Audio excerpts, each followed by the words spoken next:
A tax freight train is bearing down on your retirement. To protect yourself, you'll have to harness the power of zero. Hello there, this is David McKnight, best-selling author of The Power of Zero, Look Before You LERP, The Volatility Shield, and soon to be released, Tax-Free Income for Life. Welcome to The Power of Zero show. We are fast approaching our 100th episode. We have not missed a week since we began this podcast. Grateful that you're carving off a little portion of your day to spend some time with us. If you are looking for someone to help you try to make sense of your retirement picture and mitigate tax rate risk and longevity risk all within the same financial plan, head over to davidmcknight.com. We have qualified, vetted, trained Power Zero advisors that can help you navigate all that. And if you are an advisor and want to become a qualified Power Zero advisor, head over to powerofzero.com. Of course, I can always use a follow on Twitter at McKnight & Co. at McKnight & Co. I'm going to talk about something that I think is very exciting today. And some of you may have heard the phrase grand unified theory bandied about. And Malcolm Gladwell has actually talked about that he's formulating a grand unified theory about life. I don't aspire to such lofty realms, but I think that we can come close in this podcast to approximating what I think are 12 basic principles that that comprise the grand unified theory when it comes to retirement planning. We're going to talk about 6 of those principles this week, and next week we're going to talk about the second set of principles for a total of 12 principles that comprise that grand unified theory when it comes to retirement and retirement savings. The first thing that I'm going to talk about, which I think is very, very important, is how do you mitigate longevity risk? We're going to talk a little bit more about how we, the principles that explain how we go about mitigating tax rate risk next week, and haven't had any shortage of those types of podcasts. But this week we're going to talk more along the lines of how do we mitigate longevity risk. And this is going to be a little bit of a teaser for what comes in November when my book gets released. Now, we know that there's 2 basic ways to mitigate longevity risk. One is by simply saving enough money. If you save enough money, you can weather all of the ups and downs in the stock market. Historically, there's been a 4% rule, which says that, for example, if you need $100,000 to live in retirement, simply divide 4 into $100,000. And this is above and beyond whatever you have coming in from Social Security or pensions, what have you. Divide 4% into $100,000. That tells you need $2.5 million. Now, the 4% rule has become a little bit passé, and economists and retirement experts are saying it's more like the 3% rule. Tom Hegna even says it is the 2.5% rule. Well, let's say it's the 3% rule. You divide 3% into 100,000. That means you need $3.333 million to be able to successfully mitigate longevity risk. That means that you can withdraw 3% of that portfolio and get your $100,000 per year and not risk running out of money before you die. Well, as I've talked about in my book and in past podcasts, this is a very expensive way to go about mitigating the number one risk that retirees have. And there is an easier way, and that's to mitigate longevity risk by way of an income and annuity. It just flat out takes less money to be able to produce that $100,000 of income guaranteed to last as long as you do by way of an income and annuity, as opposed to trying to save it all through the stock market. Okay, trying to build up a nest egg that's large enough that it can crank off that 3% income and guarantee that you'll never run out of money. And that, by the way, that's not even a guarantee when you do it through the stock market. It is a guarantee when you do it by way of an annuity. So my number one principle here is that you need to mitigate longevity risk by way of an income annuity, not by way of the stock market. You will be, most people, when they look at how much it takes to mitigate longevity risk by way of a stock market portfolio, realize they just don't have enough, and they probably aren't going to have enough by the time they retire. The second principle of the ideal retirement, so the second of 12 principles of a successful retirement, is only use that income annuity to cover certain expenses. And the expenses that you should be covering with that income annuity are your basic lifestyle needs. So basic living expenses. What does it take to pay your bills year in, year out? You should probably build a little bit of a buffer in there, maybe a 10% buffer to, just to cover the basic emergencies that pop up in life. I'm not talking about replacing a roof on your house or giving $10,000 to a family member that's in need. I'm talking just basic, emergency fund type expenses. Just build a little buffer into that expense, into that lifestyle need, and cover that with your income annuity. You don't need to build a massive buffer into that annuity. You just need to cover basic lifestyle expenses, basic living needs. Because we're going to talk about here in a second, actually we're going to talk about it next week, what we're going to do with the money that does not go into that annuity. You need to grow and compound that money that is not going into the annuity. So we only want a specified finite amount of money that's going into that income annuity, because everything else is going to be growing, productively in a different part of your portfolio. The third principle is when we're talking about utilizing an income annuity, and I go over this, I think, at length in Tax-Free Income for Life, is that there's really 4 things that your annuity absolutely must have if you're going to be married to it for the rest of your life. I talk about in Look Before You LIRP, all of the things that your LIRP has to have, the laundry list of qualities that your LIRP absolutely must have if you're going to be married to it for the rest of your life. I think that an income annuity has the very same, a similar list of features that we're looking for that you absolutely must have before you decide to ride off into the sunset with that lifetime income annuity. First thing is it's got to have a guaranteed lifetime income feature. Not all annuities have a guaranteed lifetime income feature. In other words, this is a feature that when activated, guarantees that you will receive lifetime income until you die. Okay, you might live to be 70, you might live to be 120, but that income or that feature guarantees that you will receive that income every single year till you die. It will guaranteed to cover your living expenses year after year after year, and is designed to last as long as you do.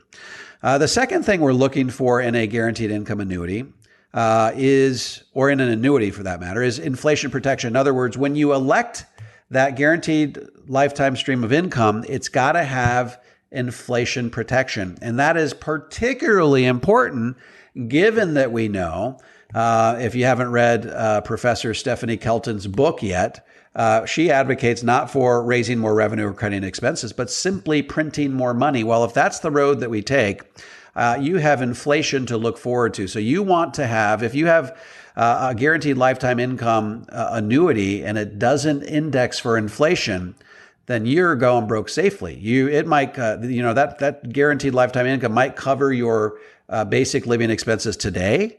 But 5 years from now, you may have a hole in that income due to the fact that inflation has eroded the value of that guaranteed lifetime income, and you no longer have all of your lifestyle expenses covered. So that annuity has to have the ability to provide inflation protection. In other words, that guaranteed income should increase over time. So never at any point in time will you have a shortfall due to the fact that the dollar has been devalued through monetization.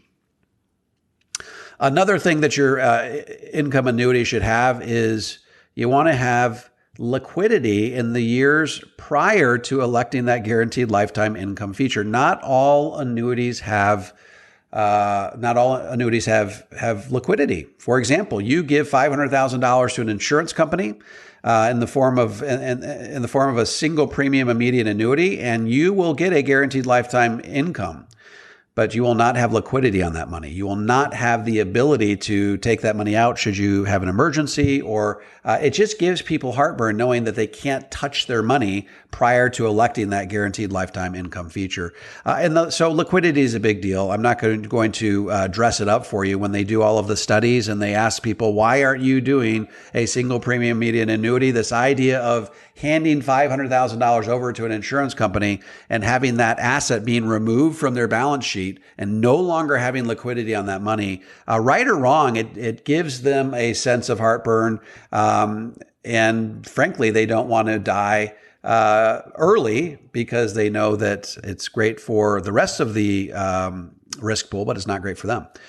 And the last part is a death benefit feature, or what I call the Mack truck feature. So let's say you put money into this single premium immediate annuity, and 2 years from now you get hit by a Mack truck. You may have had what I call the Methuselah gene. You were going to live to 120, right? But you got taken out by that Mack truck. Now that $500,000 is gone. Your kids don't get it. It's off your balance sheet, and you got income for 2 years, and then you died, and that was it. So it was the worst investment you ever made. This gives a lot of people pause. And so what I really like in an annuity is a death benefit feature. In other words, you give them $500,000 and you take out income for 2 years and you die, then someone is getting whatever the portion of that $500,000 plus growth that you didn't spend. Okay, so that will go to your beneficiaries. So those four things, what I'm looking for in an annuity, and that constitutes the third principle. Really, I'm looking for a guaranteed lifetime income feature. I'm looking for inflation protection. I'm looking for liquidity in the years prior to electing the guaranteed lifetime income feature. And I'm looking for a death benefit feature. Okay, so that asset does not disappear from my balance sheet. Okay, so we've covered basically our lifestyle expenses, our living expenses with the annuity. What do we do with the rest of our portfolio? Well, we have to squirrel away the rest of our money so that when discretionary needs arise over the balance of our retirement, we have plenty of money to be able to pay for those discretionary needs. Now, there are two types of discretionary needs. There's basically shock expenses, which are the unanticipated expenses. Might be a massive healthcare expense that you didn't anticipate. It might be, a massive hole in your roof. You got to replace a roof. Might be your family member needs a lot of money to bail them out of a certain situation. And then we've got our aspirational expenses. These are the golf, the country club membership, or take a trip around the world, or take the grandkids to Disney World. So those expenses are going to pop up over the balance of your retirement, and you have to have the ability to grow your money productively to be able to have that corpus of money last as long as you do. You want that money to be able to last until the end of your life. You're going to have aspirational and shock expenses until your dying breath. Okay? So how do we cover those discretionary expenses in retirement? Well, you're going to have two types of pools of money from which to draw to be able to pay for those expenses. The first one is your stock market portfolio. That money is going to be growing productively over the balance of your time. You're also going to have your LIRP. If you have an LIRP and you typically fund that over 5 or 6 years, of the first 5 or 6 years of retirement, you're going to have two types of money from which to draw those discretionary expenses. This is the rule of thumb. In years 11 plus, and during a down year in the stock market, you are going to draw money out of your LIRP. Okay. Why? Because you don't, even after the first 10 years of retirement, particularly during the first 10 years of retirement, you don't want to be drawing money out of your stock market portfolio during a down year. But also in years 11 plus, when you have the luxury of pulling money out of your LIRP during the down year in the market, that gives your stock market portfolio a chance to recover. So you're not kicking it while it's down. You're not drawing money out during a down year. So when the stock market's down, you draw out of your LIRP. But when the stock market's up, you're typically simply harvesting a portion or all of those profits and using those to pay for discretionary expenses, which come in the form of aspirational and shock expenses. Again, never withdraw assets from your stock market portfolio following a down year in the market. Okay. Even in years 11 plus, I don't feel great about it, but particularly not during the first 10 years. Principle number 5, if you are planning on having an annuity that guarantees to pay in an inflation-adjusted way all of your living expenses for as long as you live, you need to draw that money out of your tax-free bucket. Okay, it's got to come out of your tax-free bucket. Now, you may be thinking, well, hey, annuities by their very nature are tax-deferred. It's supposed to be like a pension, right? No, that's a misnomer. That's a fallacy. There are companies out there that allow you to do what I call a piecemeal internal Roth conversion, which once your money is contributed to your annuity, you have the ability to convert that IRA annuity to a Roth IRA annuity, and you can do it over whatever time period you choose or whatever amounts that your financial plan calls for. So you may say, hey, look, I want to stay in a low tax bracket. Therefore, I'm going to convert this annuity over 5 or 6 years so I can stay in a low tax bracket. And then starting in the 7th year, that's when you withdraw your guaranteed inflation adjusted lifetime income. So that's a really big deal, because remember, if you draw that guaranteed lifetime income from your tax deferred bucket, it will always be taxable. And as tax rates go up, the amount that you get to keep goes down. And it also counts as provisional income when you take it out of your tax deferred bucket. And that simply means that now your Social Security is subject to taxation. You've got a hole in your income because of rising taxes. You got a hole in your income or in your Social Security because of Social Security taxation, and you will plug both of those holes by drawing money out of your stock market portfolio, and you could run out of money 10 to 12 years faster because of all that compensatory spend down that you experience along the way. And the number 6 feature is to make sure that the LIRP that you choose, the LIRP with which you ride off into the sunset, has a chronic illness rider. Okay. Chronic illness rider means that you have the ability to receive your death benefit in advance of your death for the purpose of paying for long-term care. Yes, we love LIRPs because they're safe and productive. We love LIRPs because they have a death benefit. But if you are in retirement, one of the things that can really upset your financial apple cart is a long-term care event. And people aren't opposed to having long-term care insurance. They're just opposed to paying for it. And what the LIRP does is, if it has a chronic illness rider, it gives you the ability to spend your death benefit in advance of your death for the purpose of paying for long-term care. And should you die peaceful in your sleep 30 years from now, never having needed long-term care, guess what? Someone is still getting a death benefit, probably your kids. So there isn't that sensation of having paid for something you hope you never have to use. All right. So in summary, the 6 principles for successful retirement, my grand unified theory on retirement. The 6 principles are as follows, or at least the first 6.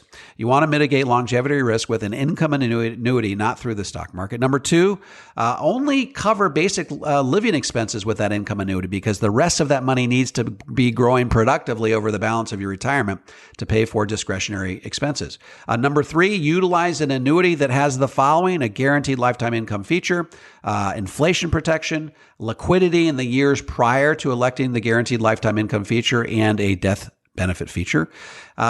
Principle number 4, cover discretionary expenses with your stock market assets and your LIRP. Take money out of your stock market assets when the stock market is up. Take money out of your LIRP in years 11 plus when the stock market is down. And of course, never ever withdraw assets from your stock market portfolio following a down year. Principle number 5 is always draw your guaranteed inflation-adjusted lifetime income from your tax-free bucket. Don't do it from your tax-deferred bucket. You will experience lots of unintended consequences. You'll need an annuity that has a piecemeal internal Roth conversion feature, or PIRC, to pull that off. And then finally, use an LIRP that has a chronic illness rider. You will be able to spend your death benefit in advance of your death for the purpose of paying for long-term care, and you won't have to spend down all your other assets in the process. All right, folks, that's the podcast for today. Thanks for tuning in, and we will review Principles 7 through 12 next week. I can't wait to roll those out to you, and have a great week. We'll look forward to chatting with you same time next week.